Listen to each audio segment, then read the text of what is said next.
Aucassin et Nicolette. Qui de vous veut entendre l'histoire de deux amants jeunes et beaux? Il s'agit d'Aucassin et de Nicolette. Je vous dirai tout ce qu'Aucassin eut à endurer pour sa mie au teint de lys, et toutes les prouesses qu'il fit pour elle.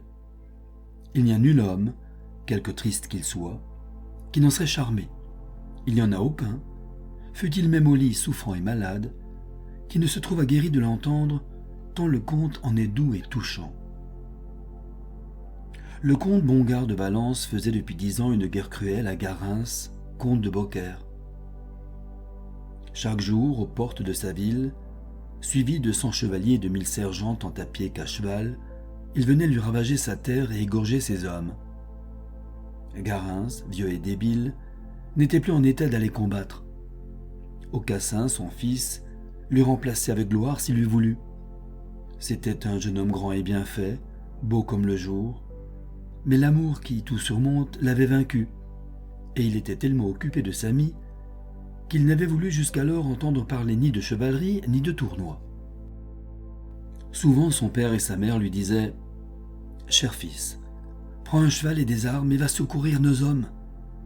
Quand ils te verront à leur tête, ils défendront avec plus d'ardeur leurs murs, leurs biens et leurs jours. » « Mon père, répondait Aucassin, je vous ai déjà fait part de mes résolutions. Que Dieu ne m'accorde jamais rien de ce que je lui demanderai si l'on me voit ceindre l'épée, monter un cheval et me mêler dans un tournoi ou dans un combat avant que vous ne m'ayez accordé Nicolette. Nicolette, ma douce amie que j'aime tant. » « Beau fils, reprenait le père, ce que tu me demandes ne peut s'accomplir. Cette fille n'est pas faite pour toi. Le vicomte de Beaucaire, mon vassal, qui l'acheta enfant des Sarrasins, et qui, quand il la fit baptiser, voulut bien être son parrain, la mariera un jour à quelque valet de charrue dont le travail la nourrira. Toi, si tu veux une femme, je puis te la donner du sang des rois ou des comtes. Regarde dans toute la France et choisis. Il n'est si au Seigneur qu'il ne se fasse honneur de t'accorder sa fille, si nous la lui demandons. »« Ah, mon père, répondait Aucassin, quel est sur la terre le comte ou le royaume qui ne fût dignement occupé, s'il l'était par Nicolette, ma douce amie. » Le père insista encore quelque temps. La comtesse elle-même joignit plusieurs fois ses sollicitations et ses menaces à celles du comte son époux. Pour toute réponse, Aucassin leur disait toujours « Ma Nicolette est si douce. » Oui, sa beauté, sa courtoisie ont ravi mon cœur, et pour que je vive, il faut que j'aie son amour. Quand le comte Garens vit qu'il ne pouvait détacher son fils de Nicolette, il alla trouver le vicomte son vassal pour se plaindre à lui de cette fille et pour exiger qu'il la chassât. Le vicomte, qui craignait le ressentiment de Garens, lui promit de l'envoyer dans une terre si éloignée que jamais on n'entendrait parler d'elle. Mais il s'en serait voulu à lui-même de punir avec tant de rigueur une créature innocente et qui ne le méritait pas. Naturellement, il l'aimait, et au lieu de l'exiler, comme on le lui avait fait promettre, il se contenta de la cacher à tous les yeux. Tout au haut de son palais était une chambre isolée, éclairée seulement par une petite fenêtre qui donnait sur le jardin. Ce fut là qu'il enferma Nicolette, ayant soin de lui fournir abondamment tout ce dont elle avait besoin pour vivre, mais aussi lui donnant pour surveillante une vieille chargée de la garder à vue et d'en répondre. Nicolette avait de beaux cheveux blonds et naturellement frisés. Elle avait les yeux bleus et riants, les dents blanches et petites, le visage bien proportionné.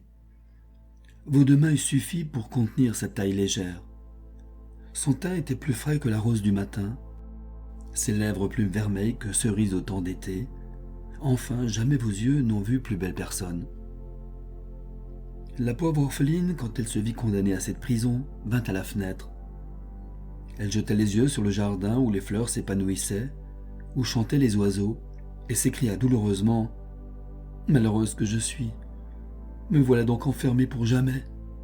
Aucassin, doux ami, c'est parce que vous m'aimez et que je vous aime. Mais ils auront beau me tourmenter, mon cœur ne changera point, et je vous aimerai toujours. » Dès qu'on ne vit plus Nicolette dans Beaucaire, tout le monde en chercha la raison. Les uns dirent qu'elle s'était enfuie, les autres que le comte Garins l'avait fait tuer. Je ne sais s'il y eut quelqu'un qui s'en réjouit, mais certes Aucassin en fut bien affligé. Il alla trouver le vicomte et lui redemanda sa douce amie. « J'ai perdu la chose du monde qui m'était la plus chère, dit-il. Est-ce par vous que j'en suis privé?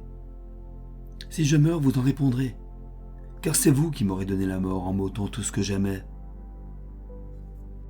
Le vicomte, dans le dessein de le faire rougir d'un tel amour, lui parla d'abord avec mépris de cette fille esclave et inconnue, qui bientôt l'eût forcé au repentir. Si pouvant prétendre aux filles des rois, il l'eût épousée. Mais lorsqu'il le vit se fâcher et s'emporter, il se crut obligé d'avouer l'ordre qu'il avait reçu du comte Garins. « Prenez votre parti, ajouta-t-il, et renoncez à Nicolette, vous ne la reverrez jamais.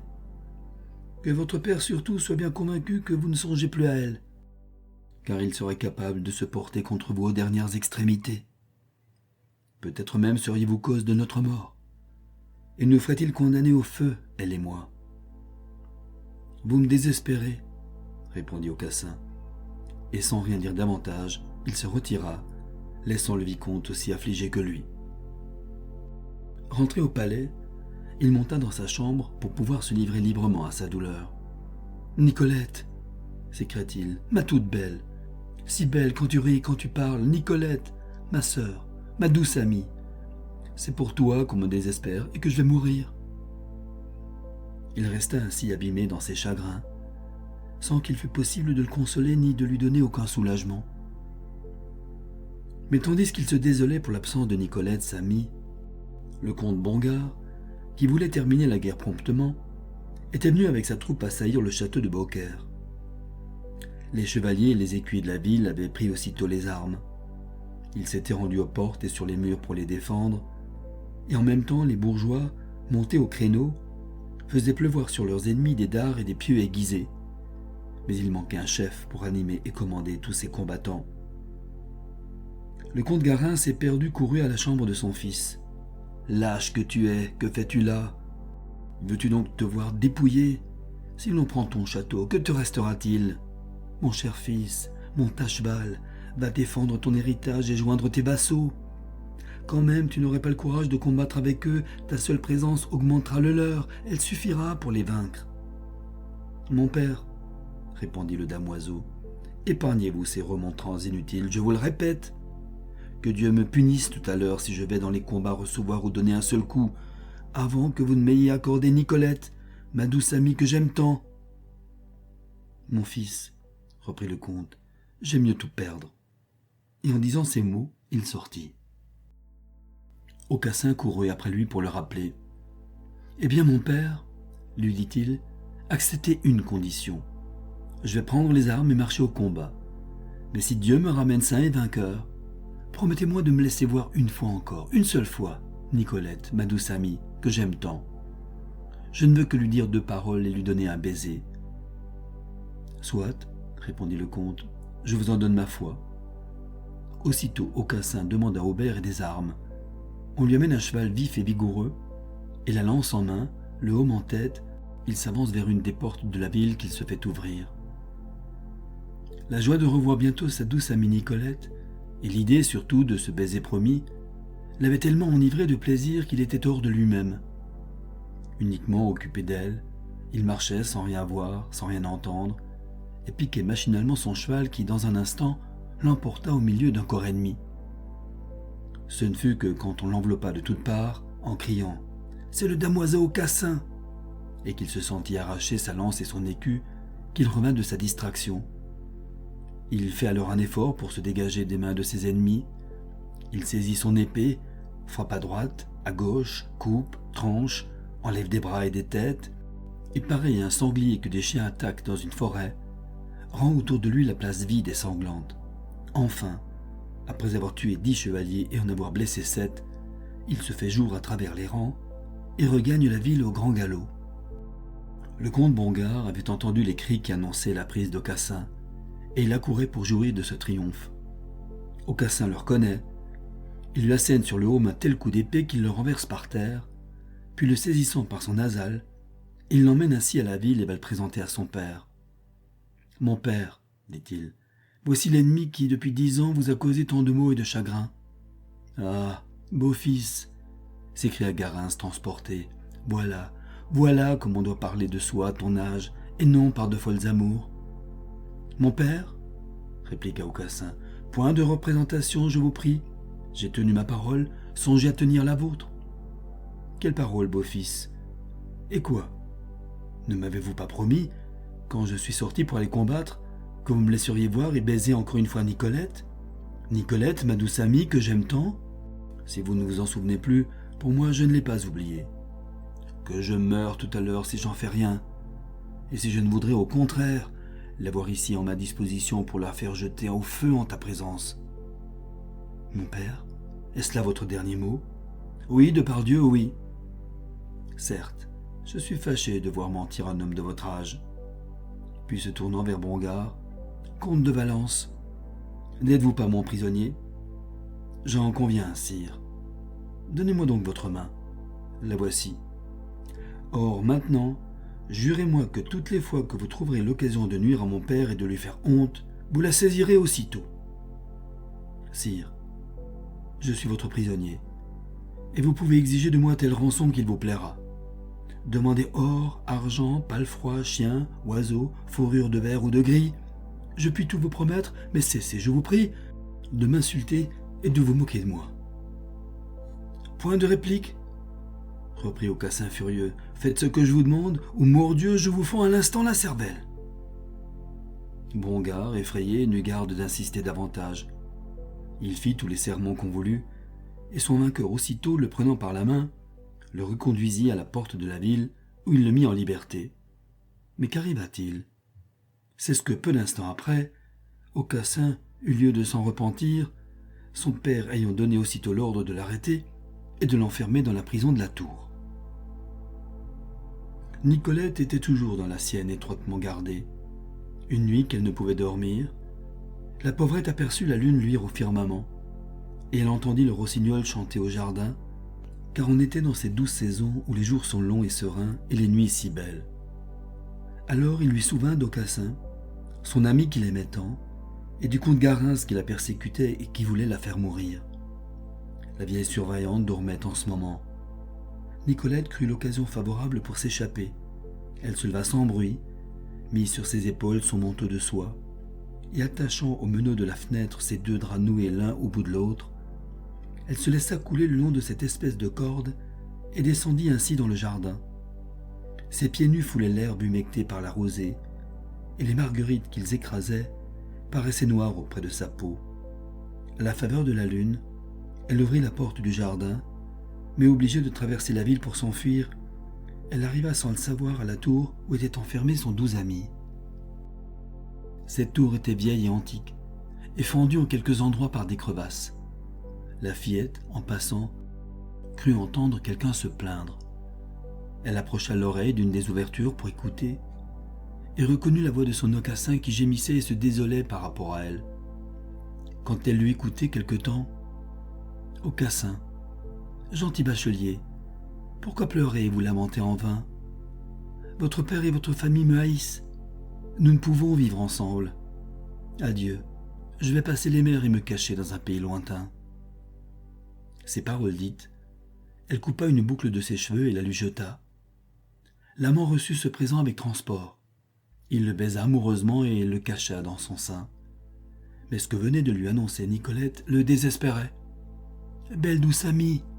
s'écria-t-il. « Non, vous ne me quitterez pas, ou vous êtes résolu de me donner la mort. » La sentinelle, placée sur la tour pour guetter, entendait leur entretien et les plaignait. Tout à coup, elle aperçut venir du haut de la rue les soldats du guet qui faisaient leur ronde, armés d'épées nues cachées sous leurs capes. « La fillette va être découverte et arrêtée, » se dit-elle à elle-même. « Quel dommage si cette fille allait périr. Hélas, Aucassin, mon damoiseau, en mourrait aussi. » Le bon soldat eût bien voulu instruire Nicolette du péril qu'elle courait. Mais il fallait que les soldats ne s'en aperçussent point, et c'est ce qu'il fit en chantant cette chanson. « Fillette au cœur franc, aux blonds cheveux, aux yeux riants, on voit bien sur ton visage que tu as vu ton amant, mais prends garde. Ces méchants qui sous leur cape vont, portant glaive nu et tranchant, et qui te joueront tours sanglants si tu n'es sage. » La belle devina sans peine le sens de la chanson. « Homme charitable, qui a eu pitié de moi, dit-elle, que l'âme de ton père et de ta mère repose en paix. » Et aussitôt elle s'enveloppa dans son manteau et alla se tapir dans un coin de la tour à l'ombre d'un pilier, de façon que les soldats passèrent sans l'apercevoir.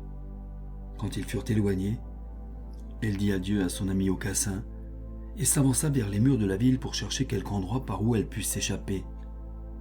Là se présenta un fossé dont la profondeur l'effraya d'abord, mais les dangers qui la menaçaient, et la crainte surtout qu'elle avait du comte Garens, étaient si grands qu'après avoir fait un signe de croix et s'être recommandée à Dieu, elle se laissa couler dans le fossé. Ses belles petites mains et ses pieds délicats, qui n'avaient pas appris à être blessés, en furent cruellement meurtris. Néanmoins, sa frayeur l'occupait tellement qu'elle ne sentit aucun mal. Mais ce n'était pas assez d'être descendue, il fallait remonter et sortir. Sa bonne fortune lui fit trouver un de ces pieux aiguisés que les habitants avaient lancés sur leurs ennemis au moment de l'assaut. Elle l'employa pour gravir la pente du talus, se soutenant ainsi, tandis qu'elle avançait un pied puis un autre. Enfin, avec beaucoup de fatigue et de peine, elle fit si bien qu'elle parvint jusqu'en haut. À 2 portées d'arbalète du fossé commençait la forêt, longue de 21 lieues sur autant de large et remplie de toutes sortes de bêtes venimeuses ou féroces. Nicolette n'osait y entrer dans la crainte d'être dévorée.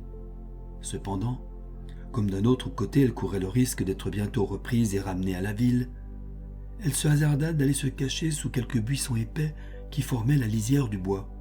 Là, d'épuisement et de lassitude, elle s'assoupit et dormit jusqu'à la première heure du jour. Les bergers de la ville conduisirent alors dans ce lieu leurs troupeaux. Pendant que les animaux paissaient, entre la forêt et le fleuve, les pasteurs vinrent s'asseoir au bord d'une claire fontaine qui la côtoyait, et étendant sur l'herbe une cape, ils y mirent leur pain et commencèrent leur premier repas. Nicolette, qu'ils éveillèrent, s'approcha d'eux. « Beaux enfants, leur dit-elle en les saluant, connaissez-vous Aucassin, fils de Garens, comte de Beaucaire ?» Ils répondirent que oui. Mais quand ils eurent jeté les yeux sur elle, sa beauté les éblouit tellement qu'ils crurent que c'était une fée de la forêt qui les interrogeait. Elle ajouta : « Mes amis, allez lui dire qu'il y a ici une biche blanche pour laquelle il donnerait 500 marcs d'or, tout l'or du monde, s'il l'avait en sa disposition. Qu'on l'invite à venir la chasser et qu'elle aura la vertu de le guérir de ses maux, mais que s'il attend plus de 3 jours, il ne la retrouvera plus et pourra renoncer pour jamais à sa guérison. » Alors elle tira de sa bourse 5 sous qu'elle leur donna. Ils les reçurent, mais après les avoir pris, ils refusèrent d'aller à la ville trouver Aucassin et promirent seulement de l'avertir s'ils le voyaient. La fillette, n'ayant rien de plus à espérer, accepta leur offre et les quitta. Dès ce moment, elle ne s'occupa plus que des moyens de recevoir son ami quand il viendrait. Pour cela, elle construisit près du chemin une petite loge en feuillage qu'elle destina en même temps à l'éprouver. « S'il m'aime autant qu'il l'assure, se disait-elle, lorsqu'il verra ceci, il s'y arrêtera pour l'amour de moi. » Quand la cabane fut achevée et garnie de fleurs et d'herbes odoriférantes, la belle s'écarta un peu et alla s'asseoir près de là sous un buisson pour épier ce que ferait Aucassin lorsqu'il arriverait. Il était sorti de prison.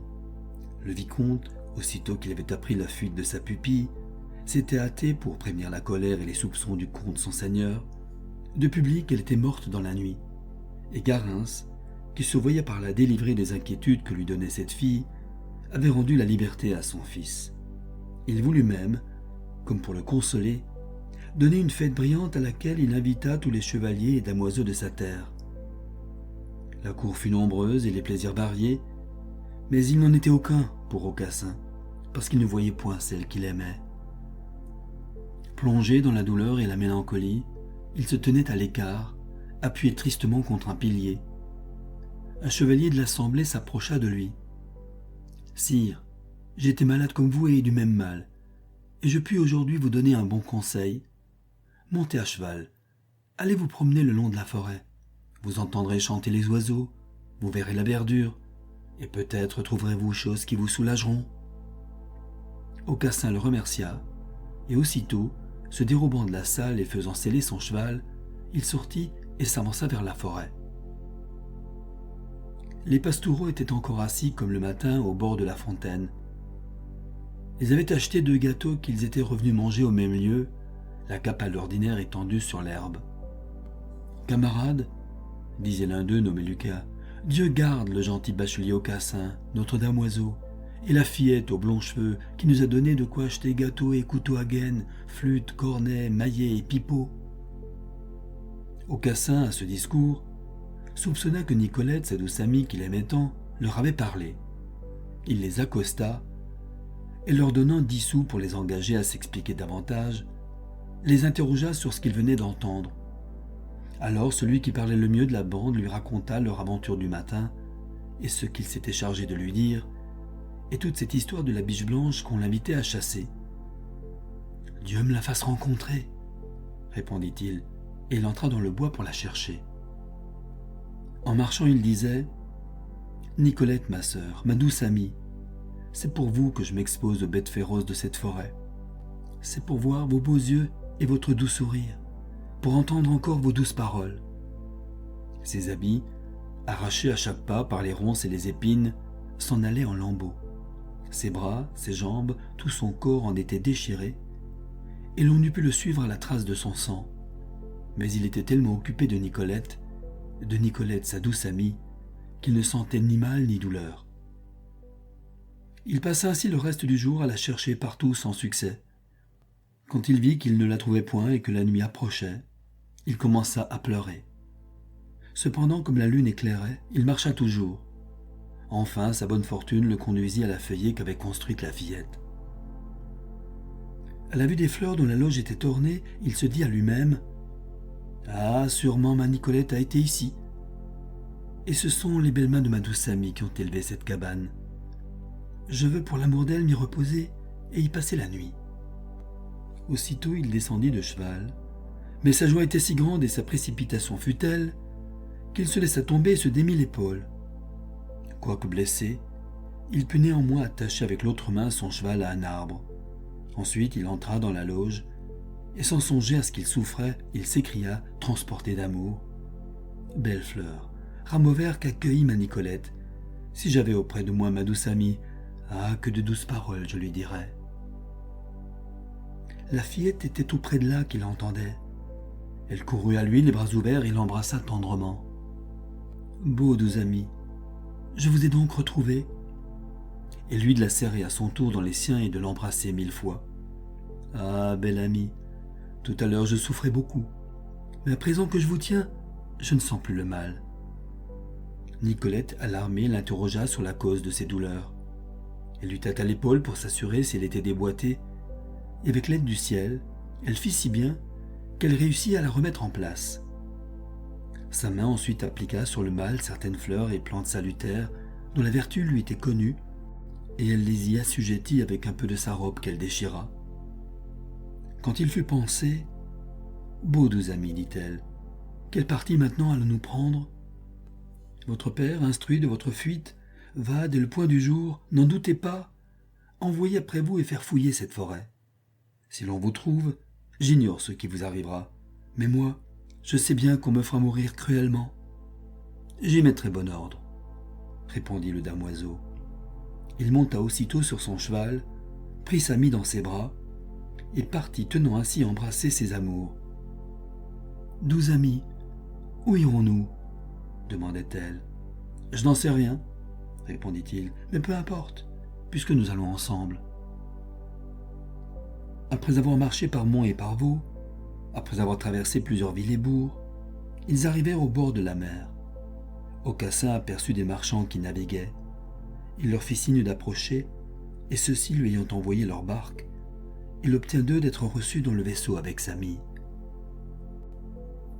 Une tempête horrible qui survint les obligea de chercher un port, mais une flotte sarrasine les attaqua, s'empara de leur vaisseau et fit prisonniers Aucassin et Nicolette. On porta la fillette dans un navire. Son ami, pieds et poings liés, fut mis dans un autre et l'on s'éloigna. Tout à coup, une nouvelle tourmente sépara la flotte. Le navire qui portait Aucassin ballotté pendant plusieurs jours et jeté de côte en côte, fut poussé enfin contre le château de Beaucaire. Les habitants accourus sur la rive virent avec une bien agréable surprise leur damoiseau. Son père et sa mère étaient morts en son absence.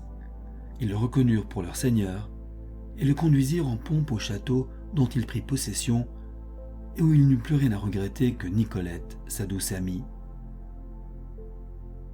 Le vaisseau qu'elle montait était celui du roi de Carthage, venu à cette expédition avec 12 fils, tous rois comme lui. Ravis de sa beauté, les jeunes princes la traitèrent avec respect et lui demandèrent plusieurs fois le nom de ses parents et de sa patrie. « Je l'ignore, répondit-elle. Je sais seulement que je fus enlevée en très bas âge et vendue il y a 15 ans par des Sarrasins. » Mais lorsqu'on entra dans Carthage, quel fut son étonnement, à l'aspect des murs et des appartements du château, de reconnaître les lieux où elle avait été nourrie. Celui du roi ne fut pas moindre, quand il lui entendit raconter quelques circonstances qui prouvaient qu'elle était sa fille. Il se jeta à son cou en pleurant de joie. Les princes l'embrassèrent et l'accablèrent de caresses. Peu de jours après, on lui proposa pour époux le fils d'un roi sarrasin. Mais elle ne voulait pas d'un païen pour mari, et ne songeait qu'à pouvoir aller rejoindre son doux Aucassin, dont la pensée l'occupait nuit et jour. Dans ce dessein, elle s'avisa d'apprendre à jouer du violon. Dès qu'elle le sut, elle s'échappa du château pendant la nuit et vint au rivage de la mer loger chez une pauvre femme. Là, pour se déguiser, la jeune fille se noircit avec une herbe le visage et les mains. Elle vêtit cotte, brais et manteau d'homme et obtint d'un marinier qui passait en Provence qu'il la prit sur son bord. Le voyage fut heureux. Nicolette, débarquée, prit son violon et sous l'équipage d'un ménétrier, s'en alla violonnant par le pays tant qu'enfin elle arriva au château de Beaucaire. Aucassin, en ce moment, était avec ses barons assis sur le perron de son palais.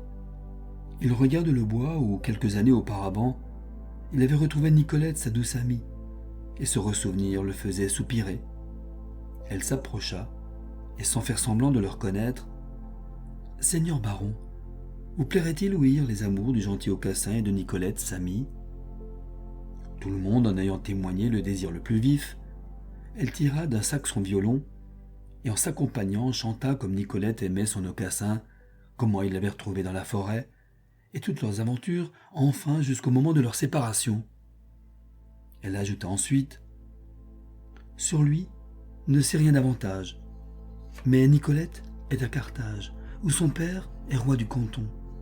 Il veut lui donner comme mari un roi païen et félon, mais elle dit toujours non, et ne veut pour baron qu'Aucassin, son doux ami, et 1000 fois la tuerait-on, elle n'aura jamais que lui. »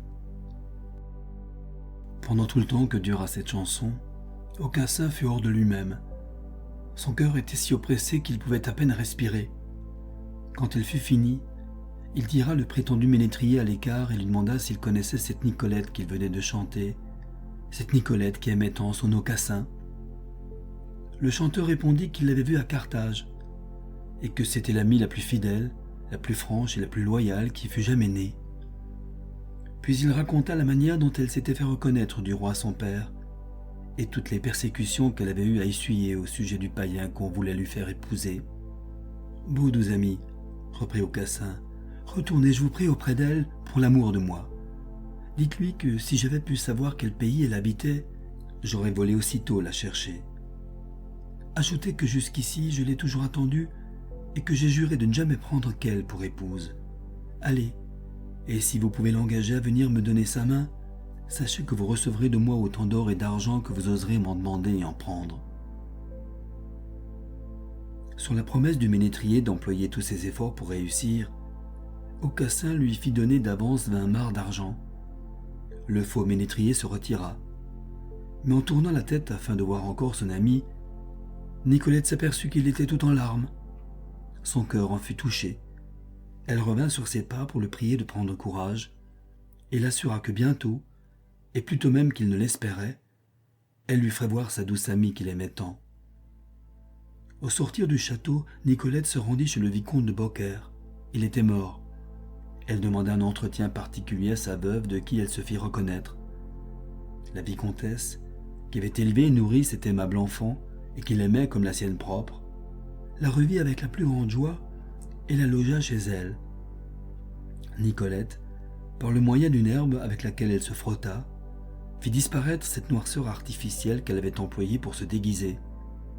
En moins de 8 jours, quelques bains et le repos lui rendirent sa fraîcheur première, et elle reparut éblouissante comme auparavant d'éclat et de beauté. La vicomtesse alors la para de ses plus magnifiques habits. Elle la fit asseoir sur un lit couvert d'une riche étoffe de soie et sortit pour aller chercher Aucassin. Depuis l'aventure du ménétrier, il avait passé les nuits et les jours dans la douleur. La vicomtesse le trouva en larmes quand elle entra. « Aucassin, lui dit-elle, vous avez des chagrins, je vais les dissiper et vous faire voir choses qui vous amuseront. Suivez-moi. » Il suivit, plein d'inquiétude et d'espérance. On lui ouvrit la chambre et il vit, ô surprise, Nicolette, sa douce amie. À ce spectacle, une telle joie le saisit qu'il resta sans mouvement. Nicolette, sautant légèrement en bas du lit, courut à lui les bras ouverts et avec un doux sourire lui baisa les 2 yeux. Ils se firent 1000 tendres caresses. Enfin, quand il fut heure convenable, Aucassin conduisit sa belle à l'église où il l'épousa et la fit dame de Beaucaire. Ce fut ainsi qu'après bien des malheurs, se trouvaient réunis ces 2 amants. Ils passèrent une vie longue et heureuse. Aucassin aima toujours Nicolette. Nicolette aima toujours Aucassin. Et c'est ainsi que finit le joli chant que j'en ai fait.